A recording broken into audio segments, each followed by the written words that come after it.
మీరు రోజు బ్రష్ చేసుకుంటున్నా కానీ మీ నోట్లో దుర్వాసన వస్తుంటే అది ఓన్లీ బ్రష్ చేసుకోవడం వల్ల పోదు. Hi, I'm doctor Shabana.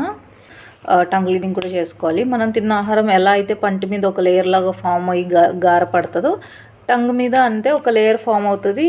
అది ఎలా వదిలేస్తే అది ఒక థిక్నెస్ అనేది పెరుగుతుంది, దానివల్ల బ్యాడ్ బ్రెత్ వస్తుంది. ఇంకా పళ్ళ మధ్య ఇరుక్కున్న ఆహారము అలా పేరుకుపోయి నార్మల్గా మనం తినే ఫుడ్ ఒక 2 days పక్కన పెడితే ఎలా అయితే కుళ్ళిపోయి స్మెల్ వస్తుందో నోట్లో కూడా అలానే 2-3 days తర్వాత అది ఒక బ్యాడ్ స్మెల్ వస్తుంది. దానివల్ల ఎక్కువ బ్యాక్టీరియా అనేది ఫామ్ అవుతుంది.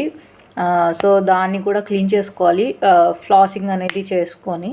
సో ఇవన్నీ చేశాక కూడా మీకు స్మెల్ అనేది తగ్గకపోతే డెంటల్ చెకప్ చేసుకొని క్లీనింగ్ అవసరమైతే క్లీనింగ్ చేయించుకోండి. అండ్ ఇంకొక విషయము, గ్యాస్ట్రైటిస్ ఉంటే కూడా నోట్లో బ్యాడ్ స్మెల్ అనేది వచ్చే ఛాన్స్ ఉంటుంది. సో గ్యాస్ట్రైటిస్ ఉంటే దాన్ని ఫస్ట్ ట్రీట్ చేసుకుంటే ఈ బ్యాడ్ స్మెల్ అనేది మీకు తగ్గిపోతుంది.